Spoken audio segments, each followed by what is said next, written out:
Frédéric François et Michel Drucker, ce geste maladroit qui a créé un froid sur le plateau.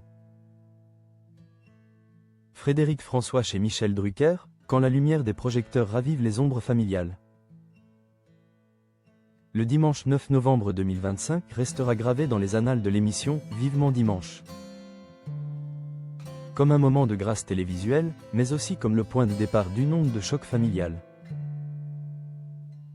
Sur le célèbre canapé rouge de France 3, face à un Michel Drucker toujours aussi complice. Frédéric François célébrait la transmission et l'amour intergénérationnel. Pourtant, derrière les sourires et les notes de musique, un oubli allait mettre le feu aux poudres au sein du clan du chanteur. Une transmission magique sous l'œil de Michel Drucker.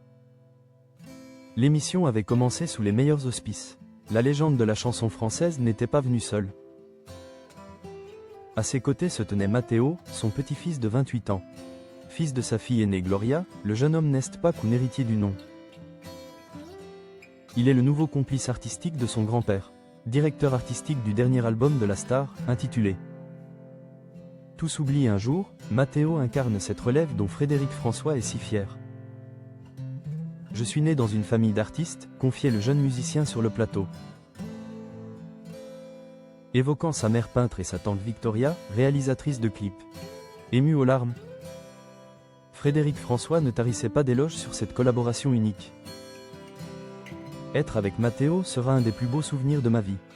Un instant de pure émotion qui semblait sceller l'unité d'une famille dévouée à l'art. Mais alors qu'elle interprète de « Mon cœur te dit je t'aimais », passait en revue les membres de sa tribu. Évoquant Monique, son épouse de toujours, ainsi que ses enfants et petits-enfants. Un vide abyssal s'est installé dans son discours. Dans le accent aigu numération des siens. Frédéric François a omis de citer son fils aîné, Vincent François, ainsi que les deux filles de ce dernier, Alia et Mia. Si sur le plateau le malaise est passé inaperçu, les téléspectateurs et les internautes, fins connaisseurs de la biographie de l'idole, ont immédiatement réagi. Très vite, les messages ont afflué vers Vincent, s'inquiétant de son absence dans le récit de son père. La colère de Vincent François, un oubli volontaire ou les prémices des Alzheimer?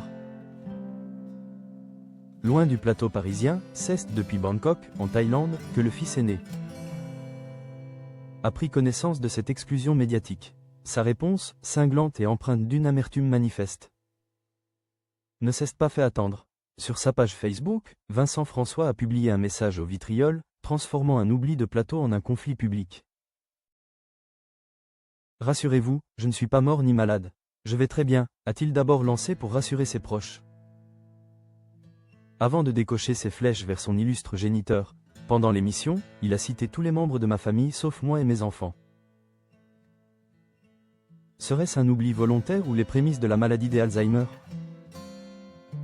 Cette sortie médiatique met en lumière les tensions latentes qui peuvent exister au sein de familles exposées à la lumière constante des projecteurs. Alors que Frédéric François célébrait la mémoire de sa vie avec Matteo, il blessait involontairement, ou non, la branche aînée de son arbre généalogique. L'album s'intitulait « Tout s'oublie un jour », un titre prophétique qui, pour Vincent François, a pris ce dimanche-là. Une tournure bien trop littérale et douloureuse. Entre la magie d'un duo grand-père, petit-fils et la colère d'un fils oublié. La famille François traverse une zone de turbulence que même le canapé rouge de Michel Drucker n'a pu apaiser.